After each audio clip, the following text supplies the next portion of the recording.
todos do Estevão Araújo. Nós estamos aqui de novo com mais um podcast. Nós estamos voltando à nossa atividade com mais um episódio. E hoje a nossa convidada é a doutora Brenda. Hoje a gente vai conversar com ela sobre a dengue, que tem sido um assunto de recorrência na nossa cidade, né? Um assunto de grande relevância. E nós trazemos elas para poder conversar com a gente. Boa noite, gente. Meu nome é Brenda, eu trabalho aqui no município, sou médica do posto aqui de Jaguarão, trabalho na unidade básica de saúde e também pós-graduada em dermatologia. Vim aqui hoje, com muito prazer, responder algumas perguntas, né? Sim. Como a gente vai falar sobre a dengue, eu acho muito importante as pessoas primeiro entenderem o que é a doença em si. E ninguém melhor para falar sobre isso do que a senhora. Então, gente, a dengue, na verdade, é uma doença viral, né? Ela é uma doença transmitida principalmente pelo Aedes aegypti, que é o vetor da doença, ele é um mosquito. Então, ela é uma arbovirose. E esse vírus, a forma que ele se transmite é através do mosquito fêmea. Então, apenas o mosquito fêmea que vai fazer a transmissão. Por quê? Porque ela precisa do sangue para poder maturar os ovos. Então, ela transmite quando ela pica uma pessoa que está infectada, e aí ela transmite para outra pessoa, né, através da picada, então, desse mosquito. Explicar sobre a doença em si, por exemplo, sintomas, falar sobre ela. Tá, fazer um geralzão, então, da dengue primeiro. Tá. Então, é o seguinte, esse vírus, ele tem um período de incubação ali em torno de... Pode ficar de 3 até 15 dias incubado. O que é isso? É o tempo que o vírus demora para começar a manifestar a doença. Tá? E, assim, tem pessoas que vão ficar assintomáticas. São aquelas pessoas que não demonstram nenhum sintoma. Elas são pessoas que não vão manifestar nenhum sintoma. E tem as pessoas que manifestam sintomas, que a gente já sabe que o principal aqui, a dengue clássica mesmo, começa com um início súbito, que é uma febre muito alta, geralmente acima de 38 graus, e uma febre que permanece por um tempo. Então, é uma febre que permanece, geralmente ela dura em torno de 2 dias até 7 dias, ela pode durar. Além da febre, a dengue ela pode cursar com dor de cabeça, dor retroorbital, que é uma dos sintomas mais comuns. A dor retroorbital é aquela dor de cabeça que fica aqui assim, ó, atrás dos olhos. Então, essa dor retroorbital, mialgia, que é a dor muscular muito forte, fraqueza no corpo, pode dar artralgia, que são as dores nas articulações, pode dar vômito, náusea, que é o enjoo, pode dar diarreia. Então, se a gente for pensar bem, é uma doença que ela tem um espectro de sintoma muito amplo. Então, ela pode dar ali uma febre numa pessoa, durar só 2 dias e acabou, mas ela pode dar esse tanto de sintoma que eu falei aqui, né, e durar aí em torno, na média, de 4 dias. E muitas vezes os sintomas são confundidos com sintomas de outras doenças também, né? São. A gente tem muito comum também outras arboviroses, né, que são a zika, a chikungunya, que inclusive a gente também teve um surto na nossa cidade no ano passado da chikungunya, só que aí já é um pouquinho diferente. A chikungunya já pega um pouquinho mais a parte da artralgia, que é a dor articular. Então, a pessoa costuma ter uma dor muito intensa, a febre ela não costuma durar tanto quanto a dengue. Então, assim, a gente tem essas outras doenças. Nesse momento, a gente está passando por uma epidemia de dengue que nunca foi vista no Brasil. Então, nunca a gente teve uma quantidade tão grande de casos como agora, que, se eu não me engano, já passaram de 4 milhões. Então, assim, nesse momento, a dengue está sendo o foco. A gente tem que realmente dar um olhar um olhar mais cauteloso mesmo para essa doença, até porque o número de mortalidade é muito grande, né, para uma doença viral, desse já conhecido no Brasil, porque é uma doença que a gente sabe que já tem há muitos anos, a gente sempre vê, é uma endemia, né? Então é uma doença que sempre vai ter, a gente sempre tem. A gente muito se fala sobre a prevenção à doença, a dengue, né, contra o mosquito e formas do mosquito se reproduzir, mas pouco se fala do nosso papel nessa, como posso explicar? Nessa prevenção. O que nós deveríamos estar fazendo, nós como população, como cidadão, a gente deveria fazer e não faz. O que a gente pode fazer, que é o principal, é o quê? Tentar impedir o vetor, né? Que o vetor, então, esse mosquito. O que a gente pode fazer por isso? A gente pode tentar diminuir a quantidade de locais onde contém água parada, pneus, plantas que têm os vasinhos de planta, os pratinhos que ficam cheios de água e as pessoas deixam por muito tempo. Piscinas abandonadas, qualquer tipo de água parada isso aí pode, né, manifestar com uma predominância de mosquito. E o que acontece? O mosquito, se eu não me engano, quando ele coloca os ovos, e ele pode colocar em qualquer momento, né, a gente fala muito da dengue nesse período do verão, mas a dengue tem o tempo todo. Só que por que no verão? Porque no verão a gente tem muita chuva e calor. Então é a hora que tem a maior proliferação de mosquito. E o que vai acontecer? O mosquito ele coloca os ovos, ele pode botar numa superfície seca. A questão é que os ovos eles são tão resistentes que eles chegam a durar, acho que, se eu não me engano, 1 ano. Ele fica lá, paradinho, esperando a água. Quando a água vem, período de chuva, eles eclodem. Então, o que a gente poderia fazer? Tentar evitar esses... Tentar evitar, então, esses locais com água acumulada, parada, fazer uso de repelente. Realmente eles chegam assim, eu estou com dengue mesmo, eu não preciso nem passar repelente, já estou com a doença. Só que aí que está o problema. A pessoa que está com dengue, ela tem que passar o repelente, porque ela tem que evitar que o mosquito pegue ela ali, pique ela, e pique outra pessoa e transmita a doença. Sim. Então, é importante o repelente para todo mundo. As pessoas, geralmente, quando elas adquirem dengue, elas sabem que elas estão com dengue, elas se automedica. Você acha que a automedicação prejudica no tratamento da doença? Bastante. Principalmente porque, pelo menos aqui, a minha experiência aqui com a população, é que eu já vi que muitas pessoas confundem alguns medicamentos e eles fazem uso de forma muito errada. Por exemplo, aqui eu vejo muita gente usando ibuprofeno como antitérmico. Então, deu febre, eu já vi muita gente usando ibuprofeno para diminuir a febre. E a gente já sabe que ele não é o adequado para diminuir febre. Correto, é a dipirona, né? A dipirona ou paracetamol. Eles são analgésicos e antitérmicos. Ibuprofeno, qual que é o problema? Os anti-inflamatórios, no geral, nimesulida, ibuprofeno, meloxicam, cetoprofeno, enfim, tem vários. Eles podem prejudicar a doença, aumentando aí a chance de virar uma dengue hemorrágica. Então, a gente evita ao máximo esses medicamentos. A AS também é muito comum. Só que a AS tem um porémzinho aqui. Tem pacientes que já usam o AS continuamente. Geralmente, pacientes com problema cardíaco. Esses pacientes eles têm que consultar o médico para saber quando que vão retirar o medicamento. Né? Não é em casa sozinho que decide isso, não. Sobre pessoas assintomáticas, você acha que uma pessoa assintomática tem mais chances de ter a doença agravada? Na verdade, não, porque a pessoa assintomática quer dizer que o corpo dela está combatendo tão bem a doença que ela nem manifestou a doença. Ela não manifestou os sintomas. Então, a pessoa que está assintomática, geralmente, ela não vai ter nada, né, nada grave. Se a pessoa que não teve sintoma nenhum, ela não vai piorar do nada depois. Sabe-se que uma mulher, quando ela adquire o vírus, uma mulher grávida, né, ela infectada com o vírus, corre o risco de seu bebê nascer com microcefalia. Existe algum tratamento para esses casos? Então, na verdade, a dengue ela não está relacionada com a microcefalia. A microcefalia está mais relacionada com o Zika vírus. Aí é diferente. Mas são transmitidos pelo mesmo mosquito, O mesmo mosquito, A gente não tem tanto caso de Zika assim, confirmado no momento. Sabe? Não é tão comum quanto a dengue e a chikungunya. Mas a gente já sabe que, realmente, nos casos de Zika, pode acontecer, principalmente quando ela é transmitida no início da gestação. Mas não tem nada que a gente possa fazer, né, para poder impedir, a não ser o quê? A prevenção, que é o que a gente já falou aqui. Usar repelente, evitar ao máximo, né, picado de mosquito, até porque não é só a dengue, né? Nós temos aí outras doenças. Outras 3 doenças, né? Mas a dengue tem um porém que eu queria até falar. Em gestante, até porque eu estou gestante, vai ser legal falar isso aqui. Em gestante, principalmente no terceiro trimestre, geralmente o pessoal acha que é o primeiro, mas não é não. No terceiro trimestre tem uma chance maior de mortalidade. Chega a ser 4 vezes maior do que uma pessoa... Da gestante. Da gestante, mortalidade da gestante. Pode causar também um parto prematuro, mas o risco de sangramento também, por exemplo, pessoa em trabalho de parto, o risco de sangramento é grande, pode diminuir plaqueta, né? Porque a doença pode causar isso, a diminuição da plaqueta, e aí essa diminuição da plaqueta pode aumentar o risco de sangramento. Então, o trabalho de parto e acaba que fica um pouco mais arriscado. Você sabe se a dengue é uma doença exclusiva aqui do Brasil? Não é exclusiva.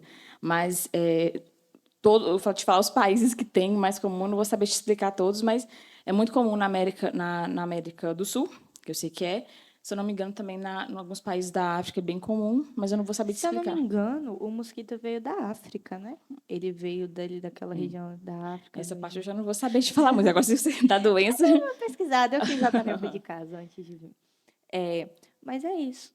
Eu acho que tem uma coisa legal da gente falar aqui, que eu acho que vocês não me perguntaram, mas eu acho que vale a pena o pessoal saber, são sintomas de alarme. Porque eu falei aqui dos sintomas comuns da dengue.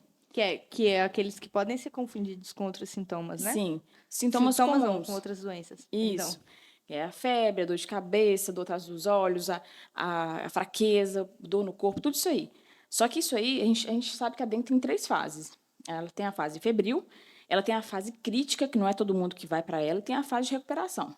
Então, assim, a fase febril é essa que a gente falou. Ela pode durar até 7 dias, a pessoa fica muito mal. A maioria das pessoas vai ficar só nessa fase, que é a fase febril. Aí, beleza, maravilha, a gente vai tratar da forma que deve ser tratado. Né? O que é o tratamento da dengue? Isso eu acho que a gente não falou, mas é bem importante saber. O que é o que mais a gente se importa na dengue? O que a gente mais preocupa? Todo mundo chega no posto querendo remédio, mas não é a gente não tem um remédio para poder acabar com o vírus da dengue no corpo da pessoa. O que é o que a gente mais preocupa? Com a hidratação. Porque a dengue ela vai desidratar a pessoa, e vai desidratar muito. Então, o que desidrata? Todo mundo acha assim, mas eu não estou nem vomitando, por que eu vou beber tanta água, não estou nem vomitando. Mas não é só o vômito. A febre desidrata bastante. Hein? Uma dúvida.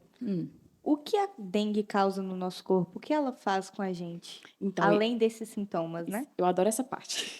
Então, vamos lá. Mas, assim, não tem ainda um estudo comprovando exatamente a fisiopatologia da dengue. Como é que ela age completamente? A gente sabe das coisas que ela faz.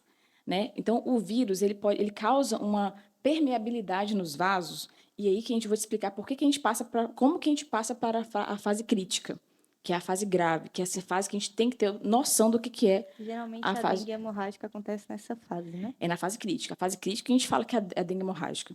Então, o que acontece? A gente aumenta a permeabilidade dos vasos. E nesse aumento de permeabilidade dos vasos, o plasma começa a sair. O que seria isso?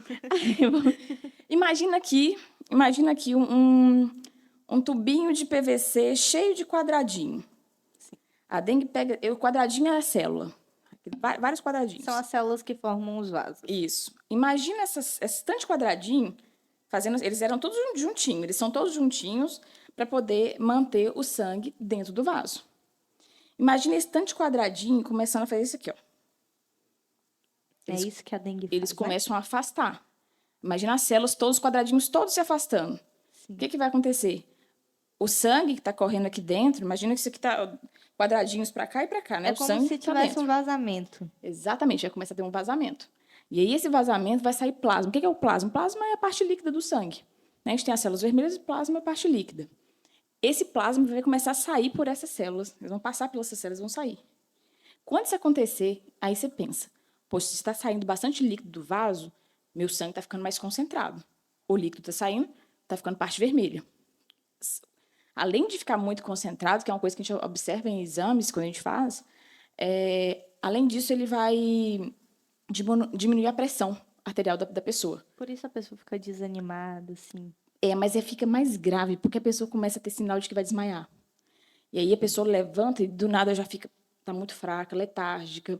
Aí já são sinais de gravidade. Pensa só, letárgica, a pessoa está fraca, a pessoa começa a ver que a pressão está caindo, dá uma sensação de que vai desmaiar.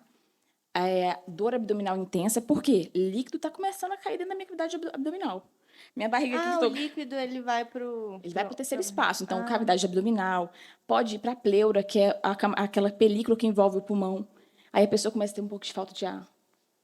Pode ir para a película que envolve o coração e vai dar, então, um derrame... fugiu que é o nome agora. Derrame pericárdico. Então, tudo isso aqui pode acontecer. Quando esse tanto de líquido vai extravasando, aí pensa só, a pessoa que não hidratou direitinho naquela fase, a pessoa não quis fazer a hidratação correta, achou que, não vou ficar tomando soro, não vou fazer nada disso, não. A pessoa não se hidratou direito. Quando ela chega, se ela for para a fase crítica, ela vai muito pior. Então, ela já está perdendo bastante líquido, ela vai muito pior para a fase crítica. Sim. Então, aí já são outras coisas. Além disso, a pessoa pode ter vômito persistente. Então, tudo isso aqui que eu estou falando, hipotensão postural, queda da pressão, sinal de que vai desmaiar, dor abdominal intensa, que pode ser tanto o líquido que está extravasando quanto a hemorragia. Sangramentos, nariz, gengiva, pode ter vômito com sangue, pode ter fezes com sangue, diarreia com sangue. Então, tudo isso aqui é sinal de alarme. A dengue é uma doença muito grave. Ela foi muito normalizada pela grande quantidade de casos, mas é uma doença gravíssima que pode chegar até a óbito. Porque existem vários casos de óbito, né? E a gente deve falar mais sobre a gravidade da doença. Porque é uma doença muito grave. Ela afeta muito o nosso corpo. Causas. Mas é isso mesmo. Ela é realmente uma doença muito grave. Se a gente for pensar bem, a parte crítica, essa fase crítica dela, tem pessoas que vão ficar nessa fase, vão para o hospital, né? Obviamente, gente, se estiver nessa fase, corre para o hospital, mas aí a pessoa pode se recuperar a partir dali. Se a pessoa não se recuperar, ela pode ir para uma fase mais grave, que é a fase da síndrome do choque da dengue. Nada mais é do que um choque hipovolêmico. O que é isso? Ela perdeu tanto líquido que ela chegou em choque. Então, assim, essa parte do choque hipovolêmico é a hora que o paciente pode morrer. E a morte aqui é muito rápida. Então, assim, o paciente chegou na fase crítica, ele pode demorar em torno de 24 horas para chegar na fase do choque. E na fase do choque, em 12 horas, ele pode morrer. Então, é muito rápido. E, às vezes, o que a pessoa... A parte que eu acho mais interessante também falar. Quando que acontece a fase crítica, que pode ir para essa fase? Todo mundo acha que quando a febre vai embora, tá feliz, né? Todo mundo fica felizão. A febre foi embora, já curei, tô ótima. Tá melhor. Quando a febre vai embora é que acontece isso. Então, o dia mais importante da pessoa observar os sintomas, ficar de olho em tudo, é o dia que a febre vai embora. O dia que foi embora, de preferência, se puder, vai lá, olha o médico, para ver se, vai ao médico, vê se está tudo certinho, observe esses sinais de alarme que eu falei, porque se a pessoa vai manifestar... Quando tá tudo bem demais, aí é que a gente desconfia. Quando a febre vai embora, a pessoa já está pensando que está curada e, do nada, vem um sinal de alarme. Pode ter recaída? Uma pessoa com dengue, ela pode ter recaída? Como assim? Você fala de ter... Tipo, ela pode melhorar e depois de um tempo ela ter uma recaída e piorar de novo? Na verdade, a gente chama até de fase... A gente pode até falar que a pessoa tem um sintoma em forma bifásica. Tipo assim, a pessoa estava lá, teve um período febril, aí ela melhora a dengue, começa a melhorar os sintomas, e logo em seguida vem esse quadro que eu te falei aqui, que é o quadro de alarme. Mas ele não é assim muito depois, é logo em seguida. Abaixou? Então não chega a ser uma recaída. Não, é o curso da doença mesmo. Está seguindo o curso da doença. E existem até... E outra coisa que já se sabe também, pessoas que já tiveram dengue antes, pessoas que você pegou imunidade. São 4 cepas, né? Acho que eu esqueci de falar isso aqui. São 4 cepas da dengue. A pessoa pegou imunidade para uma, digamos que ela teve a do tipo 1. Ela pegou permanentemente a imunidade para aquele dali. Então, se ela for picada pelo mosquito e tiver o vírus do tipo 1, ela vai estar com imunidade ok. Se ela pegar qualquer outro, ela tem maior chance de ter uma doença mais grave. Então, quando a gente fala assim, quando pega a doença pela segunda vez, tem chance de ser mais grave. E, realmente, isso é verdade. Qual que é o motivo específico? Não se sabe ainda. Qual que é o motivo específico? A gente não sabe dizer ainda, mas existem algumas teorias, né? De por que isso acontece. Não sei se cabe aqui falar aqui agora, mas tem algumas teorias sobre isso aí. Por que uma pessoa imune ao tipo 1 da dengue, ela não fica imune aos outros tipos? Então, a gente sabe que existem 4 cepas, né, de vírus da dengue. A gente fala tipo 1, 2, 3 e 4. A pessoa que pegou, por exemplo, a doença, pegou o vírus 1, há um tempo atrás, ela adquire o anticorpo, ela adquire a defesa no corpo dela para esse tipo, para o vírus do tipo 1, certo? A gente sabe que eles são semelhantes. 65% do genoma do RNA deles é semelhante. Então, assim, de certa forma, o meu anticorpo pode até tentar reconhecer, mas ele não é o que vai conseguir combater o vírus do tipo... Não é o mesmo Não é o vírus. mesmo, exatamente. O vírus é diferente. São cepas diferentes. Por que se uma pessoa tende a adquirir imunidade, quando ela adquire a doença mais vezes, ela fica mais grave. A doença é mais grave? Isso. Isso aí já é algo que foi observado, realmente. Não quer dizer que só as pessoas que já tiveram a doença antes, quando adquirir a segunda, não quer dizer que só ela que vai ficar grave, não. A pessoa pode ter adquirido pela primeira vez e ficar grave. Mas por que nesse caso realmente isso acontece? Existem teorias. Eu não vou falar aqui, não tem nada científico comprovando, mas existe uma teoria de que, por exemplo, A pessoa adquiriu imunidade para o tipo 1, né? Digamos que eu peguei a doença há um ano atrás e o vírus era o tipo 1, a cepa 1. Eu peguei e fiz imunidade para aquilo ali, né? Meu corpo encheu de anticorpo, tem um anticorpo de defesa lá já bonitinho, aguardando a nova vinda. Quando chega um outro vírus para mim, digamos que eu peguei agora do tipo 3, esse anticorpo, ele, apesar de ele reconhecer um pouco ali aquele vírus, aquele antígeno novo, até porque, né, como eu falei, 65% do genoma é semelhante, então ele vai tentar ligar, isso é uma teoria, ele vai tentar ligar a esse vírus. Então, o anticorpo aqui, que era o anticorpo para combater o vírus do tipo 1, se ligou ao vírus do tipo 3. Quando ele se liga, infelizmente, ele não consegue acabar com o vírus. Combater. Então, ele não consegue combater. Só que ele ligou e formou um imunocomplexo. Aí, nessa formação do imunocomplexo, o que vai acontecer é que, por ele estar ligado aqui, o anticorpo que eu estou tentando produzir, que é realmente para o vírus do tipo 3, que seria o anticorpo né, para poder combater ele não vai mais conseguir ligar. Porque o vírus já está ligado aqui com outro anticorpo. É como se a fórmula do vírus mudasse. A forma mudou. A forma é um pouquinho diferente, mas aí o anticorpo conseguiu ligar, o anticorpo que não era o adequado ligou, e o outro ficou sobrando aqui, ele não consegue ligar, porque já tem alguém ligado com ele. Aí ele não Já consegue. fez par romântico com alguém. Aí nenhum dos dois consegue combater de fato a doença. Aí o que acontece? Já fez par romântico com par errado, né? Então o outro lá está lá esperando, não consegue se ligar, não consegue se ligar, o que vai acontecer? Esse vírus aqui ele não está sendo inativado, porque ele está com uma pessoa errada aqui para poder combater ele, e ele vai ficar no corpo. O que vai acontecer? Ele vai começar a se replicar. Quando ele começar a se replicar, aumenta a carga viral para caramba, e aí esse aumento de carga viral aumenta a virulência da doença. Então, essa é uma teoria, entendeu? De que isso acontece. Outra coisa a outra teoria seria de que o aumento de anticorpo, que aumenta o que já tinha e aumenta o outro que chegou, eles dois vão ter uma reação cruzada e vão começar a combater células do nosso corpo. Então, é como se tivesse um momento de doença autoimune, vamos dizer assim. Ele começa a combater minhas plaquetas, ele começa a combater meu endotélio, que são as células dos vasos.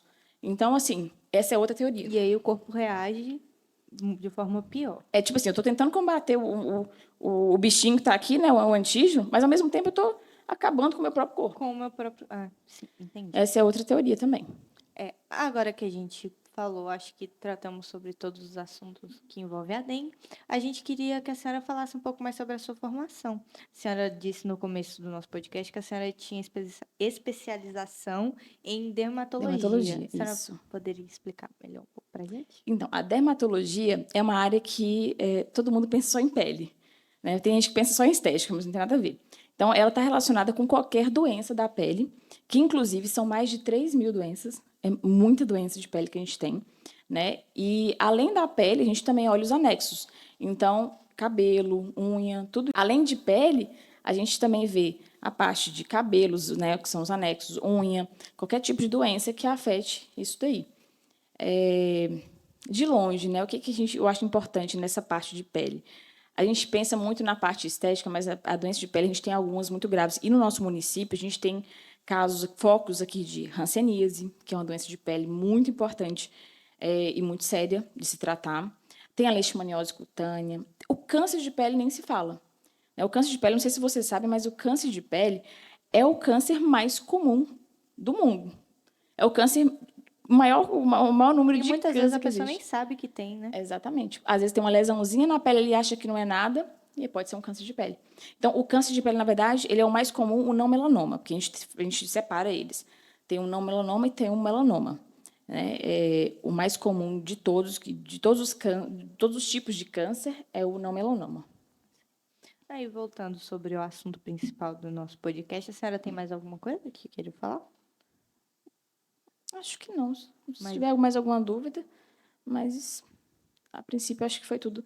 É só ficar atento nas questões dos sinais de alarme. Quando tiver sinal de alarme, tem que procurar o hospital.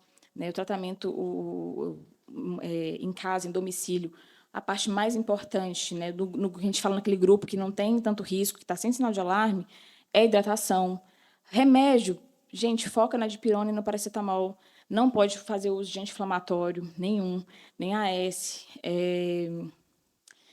náusea e vômito, é muito comum, a pessoa tem enjoo, então pode tomar também a metoclopramida, que é o Plasio, ondansetron, tem Dramin, tem tanto remédio, mas de E preferência... antes de você tomar um remédio, procure um Isso, médico sem automedicação, porque a automedicação pode piorar a doença. isso. Então, de preferência, procure um médico. Sim. Principalmente crianças e idoso, que é um grupo de risco. Isso mesmo, uma dúvida antes da gente fechar. A, em crianças e em idosos, a doença tende a ser pior? A ser mais grave? Tende, por causa da imunidade, né? Na verdade, engraçado que tende a ser pior, a gente pensa para essa questão da imunidade, mas o paciente que mais estava sendo internado, não aqui, não estou falando pelo hospital nosso aqui de Jacinto, estou falando em âmbito nacional. Né? O grupo que estava mais sendo internado eram os adolescentes, né? Na verdade, entre 10 e 14 anos. Estava sendo o grupo que estava mais sendo internado. Bom, resumindo, esse foi o nosso podcast de hoje. Retomando o assunto, tão importante quanto tratar a doença é tratar o mosquito em si.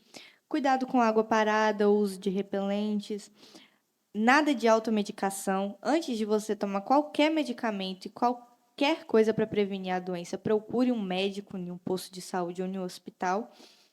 E apenas isso, né? Queria agradecer a doutora Brenda pela presença dela. Ela foi de extrema importância, transmitiu muito conhecimento para a gente hoje. Nós esperamos mais vezes a sua visita para tratar de outros assuntos. E foi isso. Então, gente, foi ótimo participar. Fiquei muito feliz de ter vindo.